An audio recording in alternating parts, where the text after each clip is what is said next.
Безперечно, я знала, що моє прізвище Богомолець, що я живу на вулиці Богомольця. Це те, що перше навчають дитину, якщо раптом загубилась, щоб знала, куди прийти.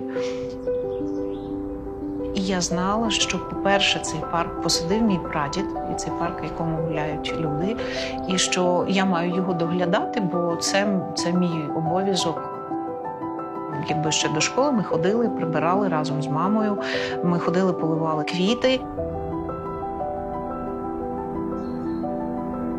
Якоїсь, знаєте, там корони чи щось, що ти живеш на вулиці Богомольця і ще парк і прадід. Ні, навпаки, моя мама завжди мені казала, це ще були мамині уроки, казала мені, ти мусиш пам'ятати, що твоя корона прибита цвяхом. І вона у тебе не падає, коли ти чистиш туалети, коли ти миєш підлоги, будь-що яку роботу, що би ти не робила, і немає роботи, за яку не можна людину не поважати. Головне – робити її добре. Пригадую, мама стоїть в ванні і прасує, а я забігаю в ванну і кажу, мама, мене прийняли в жовтенята. Бачу, якось мама так, ніяк. І я кажу, мама, вчителька сказала, що я буду старший в зірочці.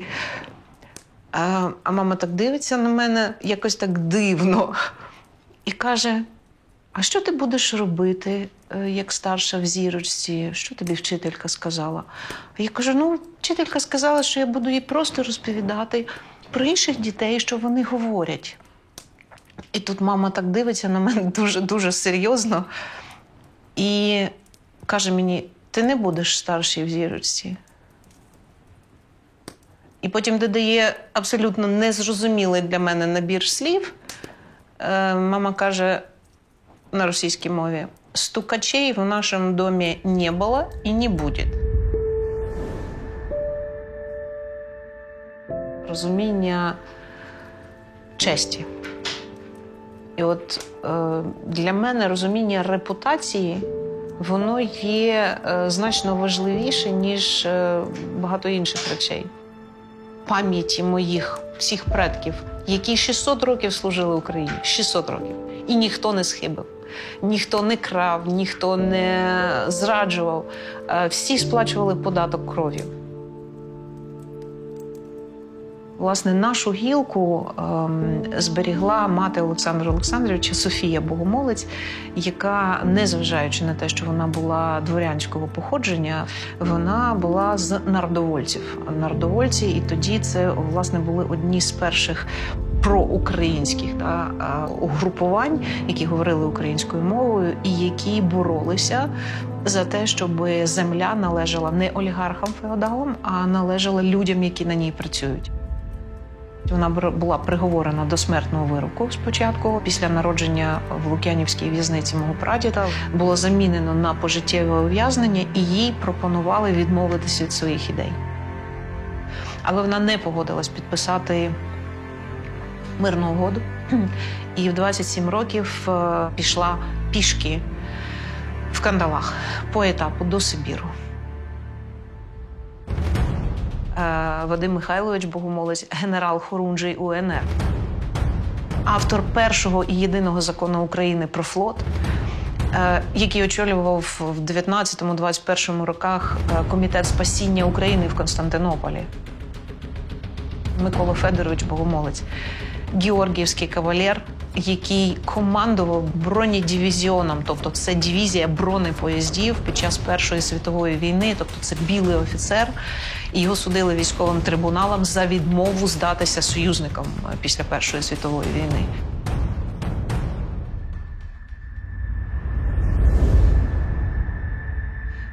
Люди, які стояли абсолютно на протилежних сторонах барикад.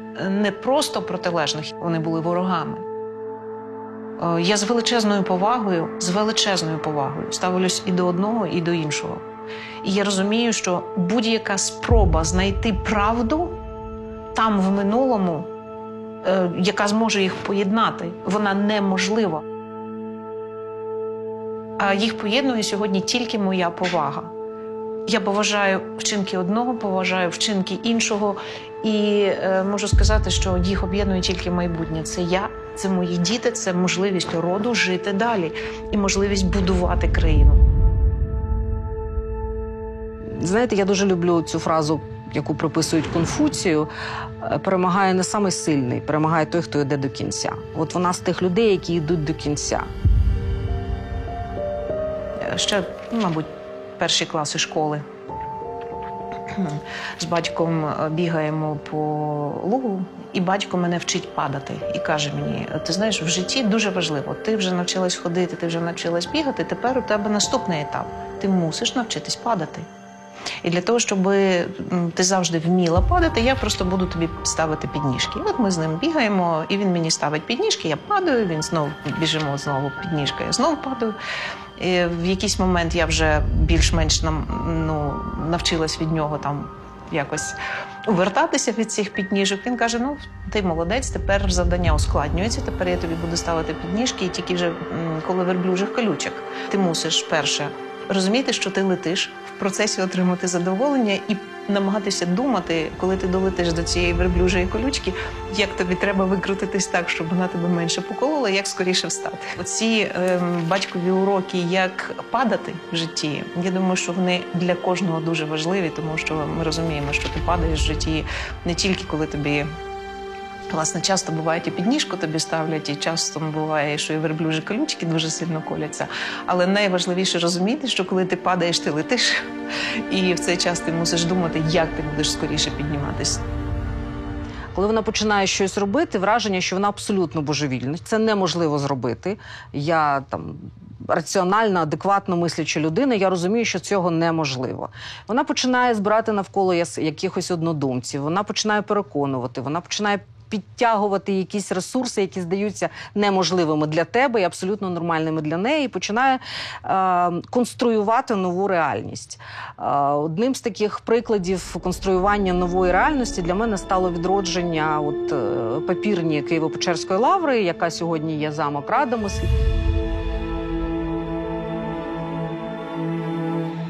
Спочатку були ікони. Українська домашня ікона для мене стала величезною частиною навіть не релігійної культури, філософії буття українців. І мені так хотілося зберегти нашу історію, тому що без поваги до нашої історії, до нашої культури, до нашої філософії не можна збудувати гідне майбутнє. Це неможливо. Я спочатку навіть не розуміла, що я купувала. Я спочатку просто рятувала їх від нищення. От так само, як життя рятувала, вони для мене були, були чимсь тим, що я мусила зберегти. В ті часи, коли ще купувала там на блошиних ринках одяг дітям, секонд-хенд, і в бруді, в землі, в калюжі лежить ікона, у якої шматок випалений до ока, цвяха вона якась побита, тобто як дошка просто. І я так зупинилась і думаю: Боже, як за життя страждав. І навіть після смерті, навіть в образі, люди і то в бруд втоптують. І я не могла повз цю несправедливість пройти. І коли ікон же було дуже багато, я зрозуміла, що мені їх треба вернути людям. А як ти їх вернеш людям? Тільки зробити музей. Це був млин, заповнений хламом, якимось там зруйнованими речами, абсолютно брудний, абсолютно занепащений. Але там був такий запах якогось дитинства, і було таке враження, що час зупинився. І я вирішила: буде тут мій музей. Вона так подивилася і сказала: тут, напевно, буде колекція картин, а отут тут будуть ікони, а отут буде камінний зал. Коли ти віриш в щось, тобі обов'язково, якщо ти це робиш добре, з душею, якщо навіть у тебе немає бізнес-плану і ніхто в тебе не вірить, сьогодні вже сотні тисяч людей з усього світу. Це найбільший приватний музей в Україні. Вона його відкривала, у мене було відчуття, що я в іншому побудованому світі. Тільки люди з таким могутнім, якимось внутрішньою вірою в те, що вони можуть це зробити, вони так насправді досягають таких результатів. І сьогодні замок-музей «Радомисль», який працює в Житомирській області, він відкритий всім людям. І буде відкритий. Я сподіваюся, що мене вже не буде, а музей буде жити своїм життям і буде кожному українцю, кожному дати оце розуміння нашої душі. Де вона? Вона там. Вона в наших домашніх іконах. Для нашого усвідомлення, для нашої гідності, для нашого майбутнього ми з цим будемо сильніші. І ми, власне, є.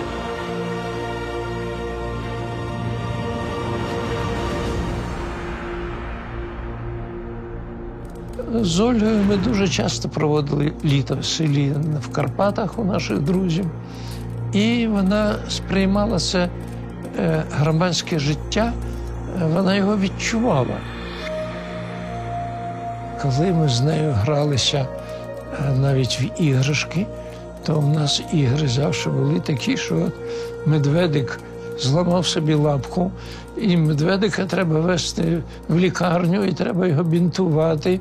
І вона брала в мене бінти і бінтувала медведику лапу, і ми його клали в машину і везли на швидку допомогу в лікарню. І я завжди виходила допомагати людям. От де була несправедливість, починаючи від студентської революції на граніті, власне, тоді, в той час, мабуть, єдиний шпиталь от тих подій, коли ОМОН побив мирну демонстрацію студентів, їх просто дуже сильно побили. І тоді були вказівки не надавати їм медичну допомогу. А я тільки закінчила медичний інститут, одному голову зашити, другому гіпс на ключицю, третьому на руку, і всі вони лежали у мене вдома. Оце єдиний шпиталь тієї революції був у мене вдома. Хоча я не голодувала, я не виходила туди, я намагалась їм допомогти, тому що їх несправедливо били. Потім була помаранчева революція, коли я, власне, першою створювала всю цю медичну службу, і до останнього дня ми намагалися триматись, з'єднувати людей, одні під синіми прапорами, а одні під помаранчевими. Для мене було дуже важливо не розділяти Україну. Потім Революція Гідності.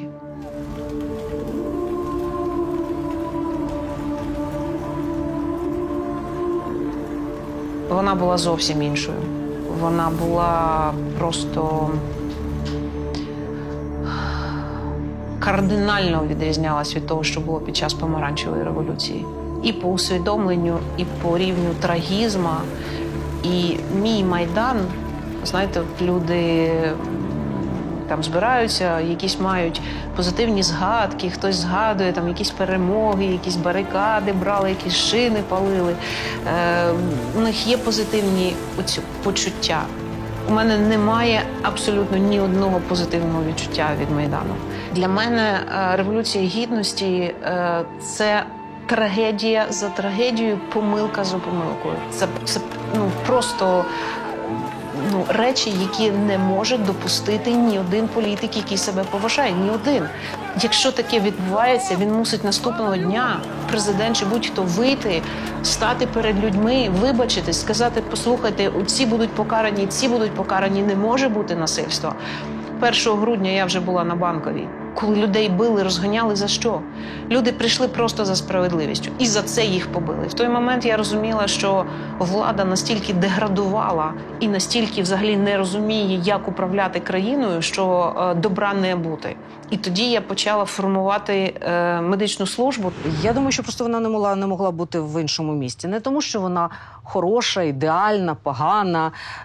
Тому що є моменти, коли ти робиш вибір. Свій особистий вибір. І ти або береш участь, або працюєш, відповідаєш, даєш собі якісь відповіді, або не робиш цього, і потім все життя думаєш, чому так. Поза тим, що були загрози від тодішньої адміністрації президента, від тодішнього парламенту, не виходь. Мене попереджали з загрозами. Я казала: чекайте, ви людям не надаєте допомогу. Ви побили 1 грудня людей, я лікар. Як я можу не вийти до тих людей, яким потрібна допомога? В момент розстрілу Майдану вона виконувала роль як лікар, але виконувала роль звичайної медсестри, яка допомагала стабілізувати хлопців, яких витягнули тільки з барикади.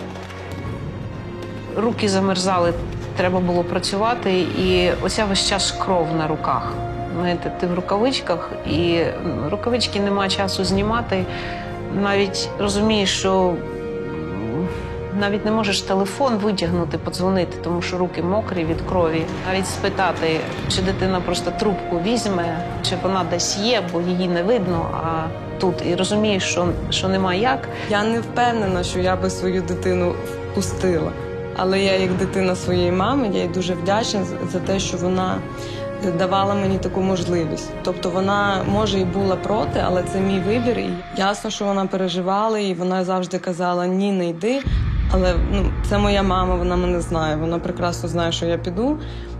І я вдячна їй за те, що вона з цим мирилась. І коли почався Майдан, то моя дочка тоді, 17-річна, просто пішла з дому. Вона пішла на Майдан, і я почала, як будь-яка мама, почала робити якісь рухи, шукати, комусь телефонувати.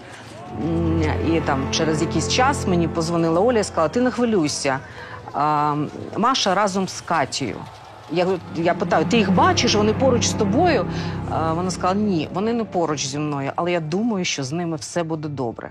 Оця фраза, сказана по телефону, вона зберігала мені розум. Я не збожеволіла тільки тому, що я вірила, що ці дівчинки залишаться живими. Коли ти розумієш, що твоя дитина там, в першому ряду стоїть, і зараз будуть бити, і тобі немає як цю дитину звідти забрати, тому що я сама її такою виховала. Я не виховувала їх ховатися від труднощів, ні. І це так боляче, коли ти розумієш, що ось вона там, і під кулями. Вона не плакала взагалі. І найстрашніший момент, який я пам'ятаю, був пов'язаний з тим, що їй довелося телефонувати батькам тих вбитих хлопців. Це був хол будинку офіцерів на Грушевського. Да? І там лежали молоді хлопці, немолоді, різні люди. І в них дзвонили телефони.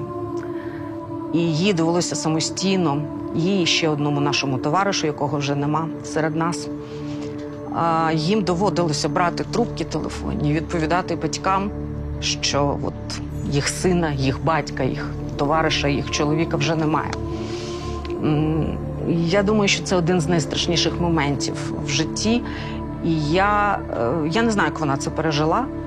Я не знаю, як цей спогад взагалі можна, як з ним можна жити. 16 хлопців практично в мене померли на руках.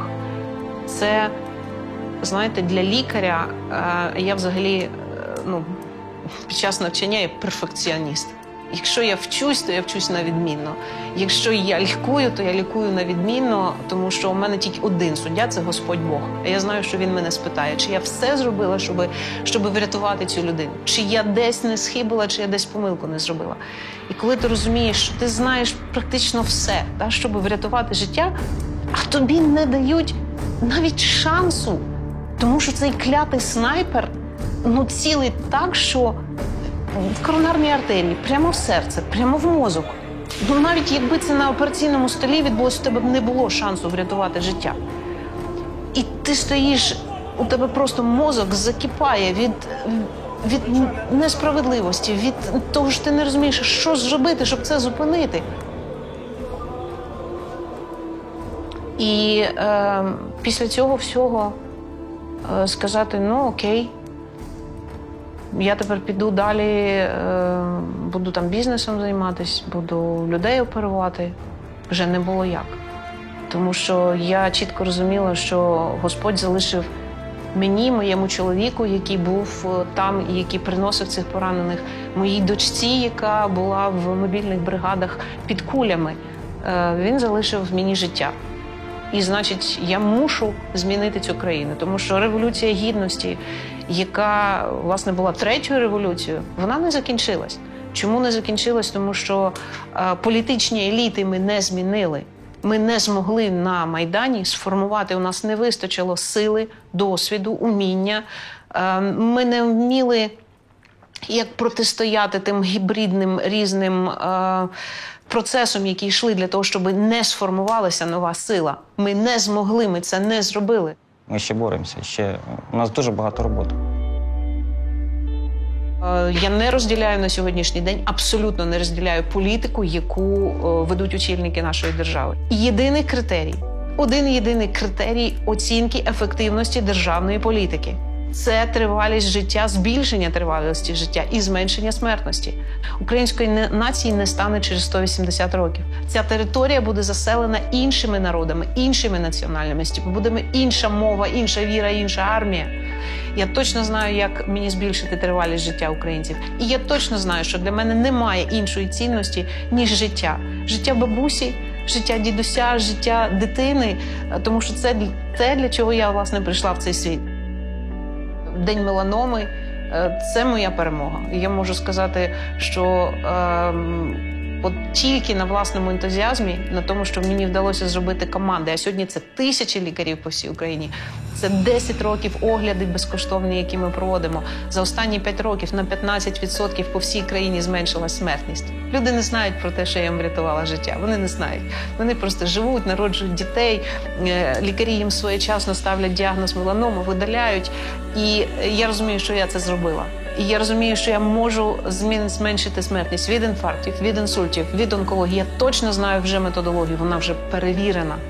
І я знаю, як врятувати життя одного, і я знаю, як врятувати життя сотень тисяч. Одним системним рішенням. Тому що чим вище ти піднімаєшся, чим більше відповідальності ти на себе береш, ти вже мусиш знаходити такі рішення, як колись знаходив Олександр Олександрович. Людина, яка для світу віднайшла принцип консервації переливання крові в 1937 році, світовий принцип. Він був реально геніальною людиною. Оця його вміння шукати, знаходити такі рішення, які поможуть не одній людині, а які поможуть тисячам і навіть мільйонам. І від матері вона отримала всі ті риси, які були у її діда Олександра Олександровича Богомольця. І мені здається, що вона весь час хотіла бути на рівні досягнень цієї сім'ї. Така знаменита, славетна фамілія, таке фамілія в римському сенсі цього слова, да? Не просто прізвище, оцей рід. Це надзвичайне випробовування. І коли всі на тебе дивляться, і всі з зацікавленням, на жаль, чекають помилки, хиби якоїсь. А я не схибила перед українськими людьми, перед пам'яттю всіх тих і моїх предків, і українців, які своє життя тут віддавали. То я не схибила, мені нема чого боятися. І я завжди знаю, що правда не завжди швидко вона перемагає. Але завжди вона перемагає. І ця правда, яку ти несеш в собі, не має шансів, що ти не переможеш. Вона не тільки продовжує якісь традиції, вона надає нового змісту цьому служінню. Великі роди роблять історії країни. Великі роди формують ту внутрішню інфраструктуру нашого життя. Історія живе в особистостях, і особистості потім живуть в історії. Я абсолютно свідомо, вже маючи досвід боротьби, вже маючи досвід політичної боротьби, а не тільки громадської. Я сьогодні йду на вибори президента, і я готова бути головнокомандуючим. Я готова боротися за кожного солдата. Я готова зробити таку державу, щоб її боялися, щоб боялися сюди сунутись. І я готова зробити таку державу, щоб люди були щасливі, що вони українці.